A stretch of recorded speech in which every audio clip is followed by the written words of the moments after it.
आज आपण पार्ट 1 मधील 6 चॅप्टर सुरू करतोय. तो आहे सर्कल. सो फर्स्ट आपण डेफिनेशन बघूया. So definition of circle is a circle is a set of all points in a plane which are equidistant from a fixed point in the plane. म्हणजे एका fix point पासून fix distance वरती असणारे अनेक point, त्या अनेक पॉइंटचा set म्हणजे त्याला आपण सर्कल म्हणतो. ठीक आहे. सो बघा एक डायग्राम ड्रॉ करूया आपण. फॉर एक्झाम्पल या ठिकाणी एक पॉइंट घेतलाय. हा फिक्स पॉइंट हा आपण हलवणार नाहीये, तो फिक्स पॉइंट केलेला पॉइंट आहे. या फिक्स पॉइंट आपण एक फिक्स पॉइंट पासून आपण एक ठराविक डिस्टन्स वरती आपण असे अनेक पॉइंट घेणार आहोत की त्या पॉइंटचं डिस्टन्स त्या फिक्स पॉइंट पासून सेम असणार आहे. मग अशा अनेक पॉइंटचा सेट, म्हणजे त्या पॉइंटचा सगळा सेट आपण जर कन्सिडर केला तर तो अनेक पॉइंटचा सेट म्हणजे आपल्याला काय मिळणार आहे, सर्कल मिळणार आहे.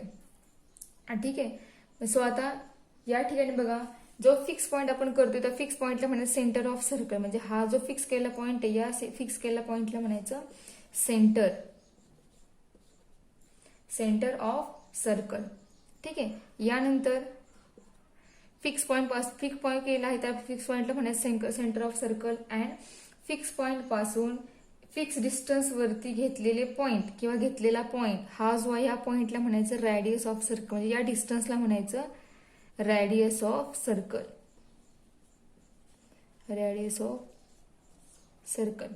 ठीक आहे. मग आपण अशा रॅडियस कितीही ड्रॉ करू शकतो. ही सुद्धा रॅडियस आहे, ही सुद्धा रॅडियस आहे, ही सुद्धा रॅडियस आहे, ही सुद्धा रॅडियस आहे. सर्कलला एक रॅडियस असते असं काही नाही. सर्कलला अशा आपण अनेक रॅडियस ड्रॉ करू शकतो. ठीक आहे. मग या ज्या आहेत फिक्स डिस्टन्स ज्या ज्या पॉइंटसाठीचा आहे त्या सगळ्या फिक्स डिस्टन्स तयार करणाऱ्या ज्या लाईन आहेत त्या सगळ्या कोण आहेत तर रॅडियस आहेत सर्कलच्या. ठीक आहे. सो आता याच्यानंतर आपण सर्कलचे इक्वेशन फाइंड करण्यासाठी वेगवेगळे फॉर्म डिफाईन केले ते आपण वेगवेगळे फॉर्म बघूया. त्यामध्ये फर्स्ट आहे standard form, then centre radius form and third आहे डायमीटर फॉर्म. या वेगवेगळ्या फॉर्मने आपण सर्कलची इक्वेशन्स डिफाईन करणार आहोत. स्टँडर्ड इक्वेशन डिफाईन करणार आहोत. मग त्या इक्वेशनचा यूज करून आपण कोणत्याही सर्कलचं ऍक्च्युअल एक्झाम्पल दिले असेल तर त्या एक्झाम्पल ज्या सर्कलचं आहे ते सर्कलचं आपण इक्वेशन ते फॉर्म्युला यूज करून फाइंड आउट करू शकतो. मग त्यामधला फर्स्ट पॉइंट आहे स्टँडर्ड फॉर्म. आपला पॉइंट काय आहे, different forms of equation of circle. त्यामध्ये फर्स्ट आहे स्टँडर्ड फॉर्म. स्टँडर्ड फॉर्म मध्ये म्हणजे कोणत्या आपण सर्कल स्टँडर्ड सर्कल म्हणतो तर बघा वाय ऍक्सिस एक्स हा एक्स आणि हा वाय एक्स आहे. स्टँडर्ड सर्कल हे कसे असतात तर त्या प्रत्येक ज्या सर्कलचा सेंटर हा ओरिजिनला आहे त्या सगळ्या सर्कलला आपण स्टँडर्ड सर्कल म्हणतो. ठीक आहे. मग अशा स्टँडर्ड सर्कलचं आपण स्टँडर्ड इक्वेशन फाइंड करतोय त्यामुळे त्याला स्टँडर्ड फॉर्म असं नाव दिलेलं आहे. तर बघा आपण या ठिकाणी एक सर्कल ड्रॉ करतो. सर्कलचा सेंटर हा ओरिजिनला आहे पण या सर्कलची रॅडियस ही मात्र काहीही असेल. सर्कलची रॅडियस कशी असणार आहे, 1 नसणार आहे, ती काहीतरी असणार आहे, वेगळी असणार आहे. ज्या सर्कलची रॅडियस ही 1 असते त्या सर्कलला आपण काय म्हणतो, युनिट सर्कल म्हणतो. स्टँडर्ड सेंटर ओरिजिनला आहे आणि त्याचबरोबर रॅडियस 1 आहे असं सर्कल आपण स्टँडर्ड युनिट सर्कल म्हणतो. ते आपण त्या टाईप सर्कल आपण बघितलेले आहेत. ठीक आहे. सो आपण या सर्कलला स्टँडर्ड सर्कल म्हणणार आहोत. या सर्कलची आपली रॅडियस ही आर आहे पण सेंटर हा ओरिजिनला आहे. ठीक आहे. हा या सर्कल सेंटर आहे आणि इथून आपण एक रॅडियस ड्रॉ करूया. या पॉइंटला P of x comma Y नाव देऊयात. हा आहे ओरिजिन ऑफ 0,0 आणि रॅडियस आहे आर. ठीक आहे. याचा सेंटर ओरिजिनला आहे म्हणून आपण या सर्कलला स्टँडर्ड सर्कल असं म्हणणार आहे. आता आपल्याला इक्वेशन फाइंड करायचं आहे. तर बघा आपल्याला या ठिकाणी कोणत्या काय दिलेलं आहे तर ओपी दिलं आहे. OP equal to R. ओपीची व्हॅल्यू आर आहे. So by using distance formula आपल्याला ओपीचे डिस्टन्स फाइंड करायचे. हे डिस्टन्स मग ते डिस्टन्स आपण कशा प्रकारे फाइंड करतो, डिस्टन्स फॉर्म्युला यूज करून ते डिस्टन्स आपण फाइंड आउट करतो. सो ओपी इक्वल टू आपल्याला काय मिळेल, square root first coordinate of P minus first coordinate of O. So x minus 0 bracket square plus second coordinate of P y minus second coordinate of O 0 bracket square. Therefore OP means R. So R is equal to root x minus 0 bracket square is equal to x square plus y square. ठीक आहे. आता R equal to हे root आहे, square root घेऊया आपण दोन्ही साईडला, आपल्याला काय मिळेल, R square is equal to x square plus y square. This is called the standard equation of circle. हा झाला स्टँडर्ड फॉर्म. सेकंड फॉर्म आहे सेंटर रॅडियस फॉर्म. तो सेकंड फॉर्म बघूया. सेंटर रॅडियस फॉर्म म्हणजे या ठिकाणी बघा आपलं सर्कल जे आहे ते स्टँडर्ड फॉर्म मध्ये होते, त्या ठिकाणी रॅडियस ही आर होते, पण ओरिजिन सेंटर हा ओरिजिनला होता, त्यामुळे ओरिजिन 0,0 आपण त्या ठिकाणी घेतला. त्यामुळे आपल्याला सर्कल स्टँडर्ड इक्वेशन काय मिळालं, x square plus y square equal to R square मिळालं. पण ते सेंटर जर ओरिजिन नसून जर वेगळा सेंटर काय असेल तर आपल्याला त्या टाईपचं सर्कलचं इक्वेशन फाइंड कशा प्रकारे करायचं ते आपण बघणार आहोत. तर सेंटर रॅडियस फॉर्म म्हणजे ज्या सर्कलची रॅडियस ही ओरिजिन नसून वेगळी असणार आहे, त्या सर्कलसाठी आपण हा सेंटर रेडियस फॉर्म डिफाईन करतोय. म्हणजे या ठिकाणी आपलं सर्कल बघा फर्स्ट क्वाड्रंटमध्ये असेल. फर्स्ट क्वाड्रंटमध्ये आहे म्हणजे याचा त्याचा सेंटर जो आहे तो ओरिजिन असणार आहे. म्हणजे सेंटर आपण कन्सिडर करूया की H,K आहे आणि रॅडियस हा आर असेल, तो point P of X, Y असेल. ठीक आहे. ओरिजिन हा या ठिकाणी आहे 0,0. मग या टाईपचं सर्कल जर असेल तर त्या टाईप सर्कलचं आपल्याला इक्वेशन कशा प्रकारे फाइंड आउट करता येईल. तर बघा आपण त्या ठिकाणी पण डिस्टन्स फॉर्म्युला यूज करणार आहोत. तर आपल्याला या ठिकाणी CP हा दिलेला आहे R. ठीक आहे. So by using distance formula we get CP is equal to root first coordinate of C P minus first coordinate of P. There म्हणजेच x minus h bracket square plus y minus k bracket square. And value of CP is R. Therefore R is equal to root x minus h bracket square plus y minus k bracket square. Square root आहे, दोन्हीकडे आपण square route घेतल्यानंतर आपल्याला काय मिळणार आहे, R square is equal to x minus H bracket square plus y minus K bracket square. या ठिकाणी H,K हा सेंटर आहे, आर ही रॅडियस आहे, XY हा सर्कलवरचा पॉइंट आहे. म्हणजे आपल्याला जर सेंटर दिला असेल, ओरिजिन नसून तो वेगळा कोणता सेंटर असेल आणि रॅडियस मेन्शन केली असेल तर आपण हा सेंटर रॅडियस फॉर्म यूज करून सर्कलचं इक्वेशन फाइंड आउट करू शकतो. ठीक आहे. सो थर्ड आहे डायमीटर फॉर्म. आता सेंटर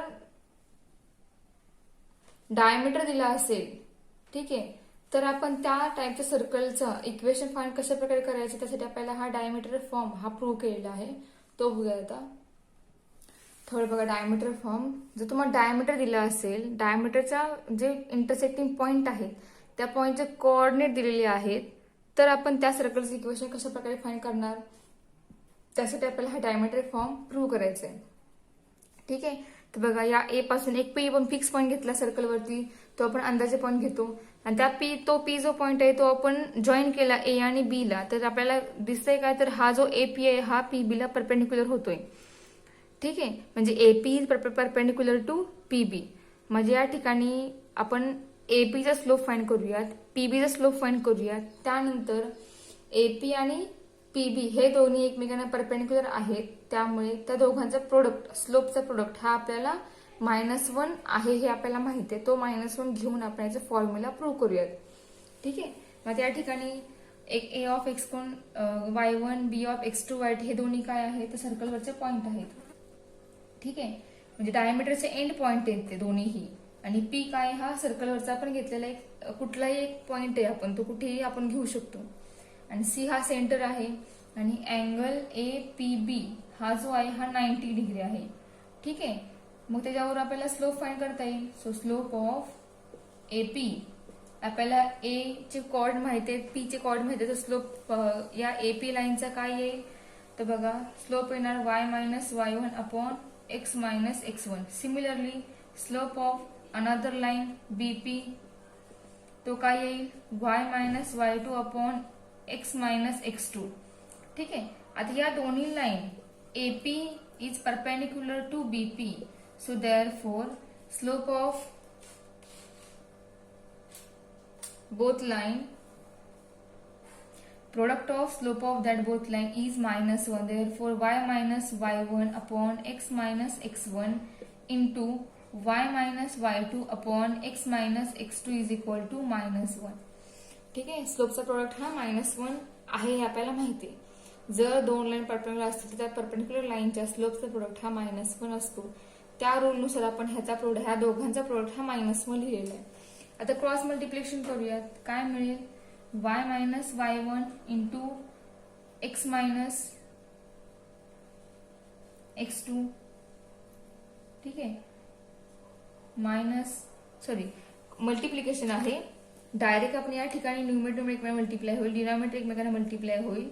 त्यामुळे y minus y1 into y minus y2 is equal to ह्या दोघांचं मल्टिप्लिकेशन हे बेसला घेऊयात आपण x minus x1 into x minus x2 is equal to -1. ठीक है. So therefore diameter form is y minus y1 into y minus y2 is equal to minus x minus x1 into x minus x2. ठीक है. आपण ह्या दोन value या साईडला आणूयात. Negative आहे ती पॉझिटिव्ह होईल, म्हणजे आपल्याला मिळेल y minus y1 into y minus y2 plus x minus x1 into x minus x2 is equal to 0. हा डायमीटर फॉर्म आहे. म्हणजे डायमीटर दिला असेल तर सर्कलचं इक्वेशन फाइंड करण्यासाठी आपण फॉर्म्युला हा यूज करणार. ठीक आहे. सो सर्कलचे इक्वेशन फाइंड करण्यासाठी आपल्याला जे जे फॉर्म्युले हवे ते सगळे फॉर्म्युले आपण प्रूव्ह केले आहेत. सो आता आपण एक्सरसाइज 6.1 त्यामध्ये आपल्याला सर्कलची इक्वेशन फाइंड करायचे आहे. ते आपण आता इक्वेशन फाइंड करायला सुरुवात करूयात. क्वेश्चन आहे find the equation of circle with, त्यामध्ये सब क्वेश्चन फर्स्ट आहे centre at origin and radius is 4.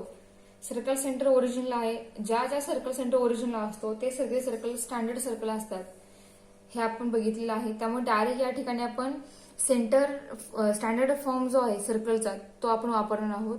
Standard form काय आहे तर बघा, स्टार्टिंगला आपण गिवन टर्म्स काय ते लिहूया. सेंटर कुठे आहे? ओरिजिनला आहे. रेडियस 4 आहे. So centre is origin and radius is 4.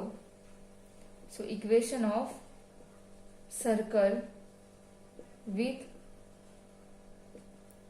Centre at origin and radius r is x square plus y square is equal to r square. So therefore here r is equal to 4. So therefore equation of circle is x square plus y square is equal to 4 square, that is equal to 16. Therefore equation of circle is x square plus y square is equal to 16. ठीक आहे. हे first example झालेलं आहे. असं same to same अजून example एक आहे, आपण लास्ट बघूया. Fourth example. त्यामध्ये टर्म्स कोणते गिव्हन आहेत बघा. Centre at -3, -3, passing through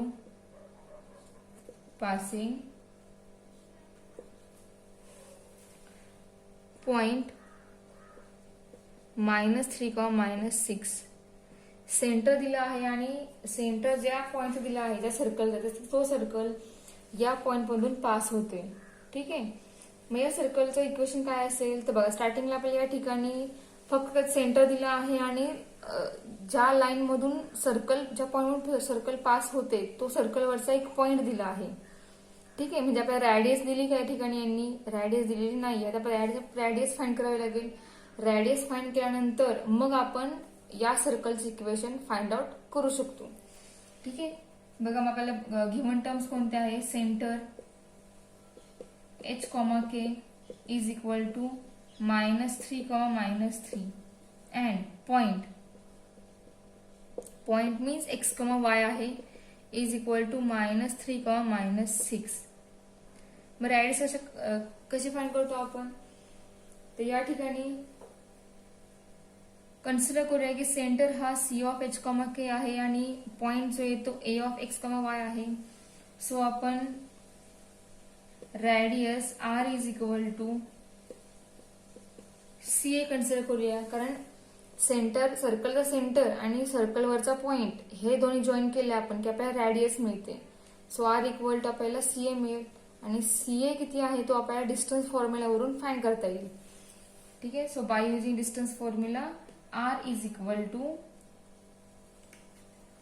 square root first coordinate of A काय आहे तो, किंवा इथला घेऊया, कुठलाही दोन पैकी घेऊ शकतो आपण. ठीक आहे. First coordinate of A -3 minus first coordinate of C -3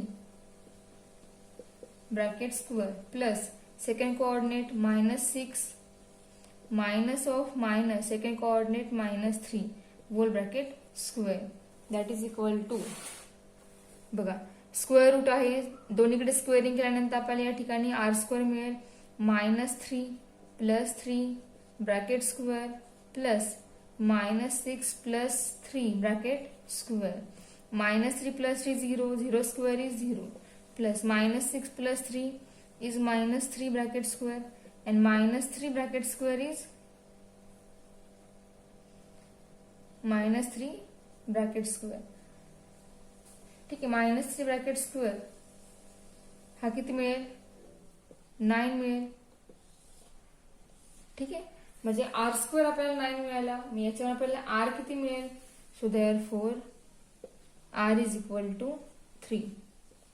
आता आर म्हणजे हे डिस्टन्स आहे एक प्रकारे, त्यामुळे ते कधीही निगेटिव्ह नसतं, त्यामुळे आपण निगेटिव्ह कधी घेत नाही. रॅडियस ही नेहमी पॉझिटिव्ह असते. त्यामुळे या 9चं स्क्वेअर रूट घेतल्यानंतर 9 हा ±3 होणार आणि ±3 हा आपल्याला +3 घ्यावे लागणार. -3 आपण घेऊ शकणार नाही. आता आर मिळाला आपल्याला, तर आर वर आपण फाइंड काय करणार आहोत, तर सर्कलचं इक्वेशन फाइंड करणार आहोत. ठीक आहे. सो फॉर्म्युला यूज करूया आता. Therefore the equation of circle is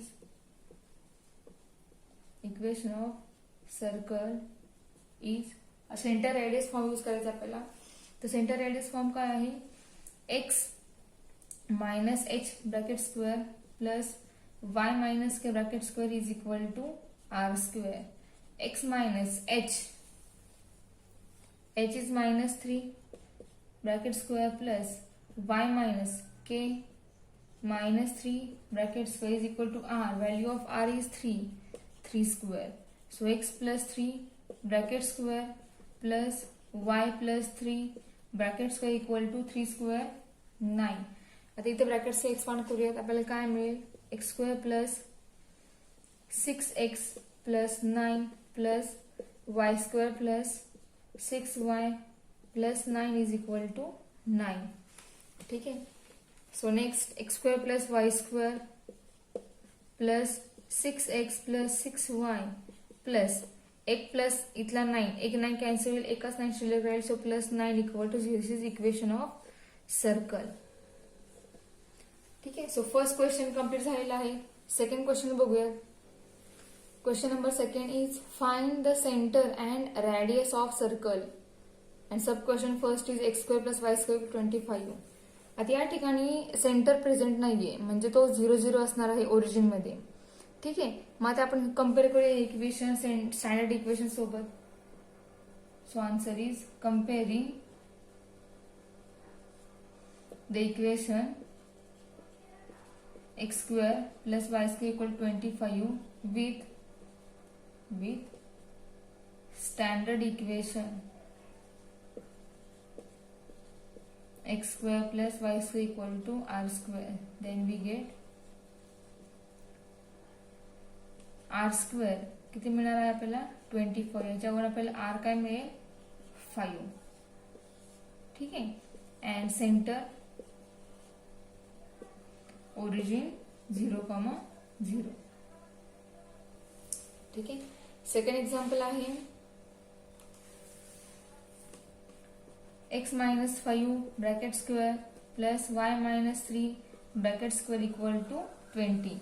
आता या ठिकाणी सेंटर प्रेझेंट आहे, म्हणजे हा आहे centre radius form. So compare the equation x minus 5 bracket square plus y minus 3 bracket square equal to 20 with x minus h bracket square plus y minus k bracket square equal to r square. Therefore we get h comma k is equal to 5 comma 3. Minus minus सांगितलं, minus minus सांगितलं, minus sine सोडून फक्त H के ची value compare होईल. ती मिळाली आपल्याला 5,3 and radius R square equal to 20. ठीक आहे, आर स्क्वेअर 20 आहे, मग आपल्याला आर काय मिळेल? So this implies R equal to √20 that is equal to 2√5. ठीक आहे, सेंटर मिळाला, रॅडियस मिळाली. आता एक्झाम क्वेश्चन नंबर 2 जो आहे तो कम्प्लीट झालेला आहे. क्वेश्चन नंबर 3 बघूया आता. Question 3 is find the equation of the circle with centre and first question is at A B and touching the Y axis. बघा ही क्वेश्चन थोडीशी वेगळ्या टाईपची आहेत. या ठिकाणी तुम्हाला सेंटर दिलेलं आहे. So the centre of circle is A comma B. हा सर्कल सेंटर आहे. And since it touches the Y axis. ठीक आहे, या नोटेशन आपण इन्फॉर्मेशन आपण डायग्राम काढणार आहोत. सो देअरफॉर इट्स रॅडियस काय येईल बघा, हा वाय आणि हा एक्स ऍक्सिस आहे. ठीक आहे, आणि हा सर्कल जो आहे तो फक्त वाय ऍक्सिसला टच करतोय. म्हणजे या ठिकाणी सर्कल फक्त वायला टच करतोय, एक्सला टच करणार नाही. म्हणजे हा सर्कल अशा प्रकारे असणार आहे, तो एक्स ऍक्सिसला टच करणार नाही. या सर्कलचं सेंटर आहे ए कॉमा बी. सेंटरला आपण सी नोटेशन नाव देऊयात. आणि हे जॉईंट जर आपण केलं तर ही आहे या सर्कलची रॅडियस. आता ए बी पैकी वाय ऍक्सिस वरची व्हॅल्यू काय असणार आहे? बी. म्हणजे ही लेंथ जी आहे ती असणार आहे स्मॉल बी. मग आपण या ठिकाणी सर्कलची रॅडियस किती आपण मेन्शन करणार? ही लेंथ इथपर्यंत आहे, म्हणजे ही लेंथ आपण या एक्स वरती मेजर करणार, त्यामुळे ती बी नाही ए असेल. सॉरी, वाय वरची व्हॅल्यू बी आहे, पण आपली ही लेंथ आपण एक्स वर बघून मेजर करणार. कारण हा पॉइंट आणि इथला पॉइंट असा आपण हा धरून हा पॉइंट लिहितो, त्यामुळे या ठिकाणी रॅडियस आली स्मॉल ए. ठीक आहे, so therefore the equation of circle is, radius मिळाली आहे, सेंटर काय आहे तो माहित आहे, तर आपण सर्कलचं इक्वेशन फाइंड करू शकतो. काय येणार? X minus A bracket square plus y minus B bracket square equal to A square. Therefore expansion of that both bracket is x square minus 2ax plus A square plus y square minus 2by plus b square is equal to a square. A square get cancelled, so we get x square plus y square minus 2ax minus 2by plus b square is equal to 0. This is equation of circle. Next बघा, fourth आहे at 3,1 and touching this line 8x minus 15y plus 25 equal to 0. म्हणजे सर्कलचा centre हा आहे आणि ते circle या लाईनला touch होते. मग त्या सर्कलचे इक्वेशन काय असेल ते फाइंड करायचंय. ठीक आहे, तो स्टार्टिंगला आपण रॅडियस फाइंड करूया. तर बघा, रॅडियस म्हणजे काय असणार आहे? तर परपेंडिक्युलर डिस्टन्स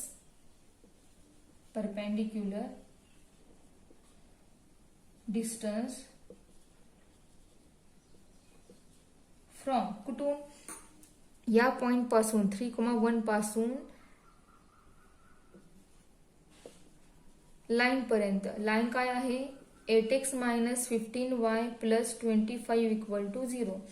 या पॉइंट पासून या लाईन पर्यंतचं डिस्टन्स म्हणजे आपली रॅडियस असणार आहे त्या सर्कलची. ठीक आहे, आपल्याला या पॉइंटचं या लाईन पासून डिस्टन्स फाइंड करायचं आहे. ते फाइंड केल्यानंतर आपल्याला रॅडियस मिळणार आहे. मग त्या स्ट्रेट लाईन मध्ये आपण बघितलेलं आहे एका लाईनचं पॉइंट पासूनचं डिस्टन्स फाइंड करण्यासाठी फॉर्म्युला त्या ठिकाणी प्रूव्ह केलाय आपण. सो डायरेक्ट आपण तो फॉर्म्युला इथे वापरणार आहोत आणि तो फॉर्म्युला यूज करून आपण रॅडियस फाइंड करतोय. तर बघा, फॉर्म्युला काय आहे तो, फर्स्ट त्याला मॉड आहे कारण ते डिस्टन्स आहे त्यामुळे त्याला मॉड टाकलेला आहे. So in mod 8 into 3. ठीक आहे, 8 इंटू 3 म्हणजे हा एक्स आहे, हा एक्स म्हणजे इथला 3 असेल, प्लस -50 काय आपला निगेटिव्ह आहे, तेव्हा -50 इंटू वाय, वाय म्हणजेच इथला 1 व्हॅल्यू आहे, plus 25 upon square root a² plus b² म्हणजेच 8² प्लस -15 स्क्वेअर. ठीक आहे, फाइंड करूया आता आपण डिस्टन्स हे. 8 into 3 24, -15 into 1 -15 and plus 25 upon 8² 64 plus 15² 225 mod complete. आता या सगळ्यांची ऍडिशन ही आपल्याला मिळते 34 अपॉन हे square root and square root मधील ऍडिशन आणि त्यांचं स्क्वेअर रूट, आपल्याला डायरेक्ट आन्सर मिळेल 17 आणि या दोघांचं सोल्युशन येत आहे 2. म्हणजे आपल्याला रॅडियस किती मिळाली, 2 मिळाली. सो आता आपण इक्वेशन फाइंड करूया. So therefore equation of circle is x minus 3 bracket square plus y minus 1 bracket square equal to 2 square. Expansion of that both bracket is x square minus 6x plus 9 plus y square minus 2y plus 1 equal to 4. So x square plus y square minus 6x minus 2y plus 9 plus 1 10 minus 4 equal to 0. Therefore equation of circle is x square plus y square minus 6x minus 2y plus 6 is equal to 0. This is the required equation of circle. त्याचबरोबर 6.1 exercise संपलेला आहे आणि त्यामध्ये जे example राहिले आहे ते try करा तुम्ही. नेक्स्ट लेक्चरला आपण नेक्स्ट पॉइंट सुरू करणार आहोत.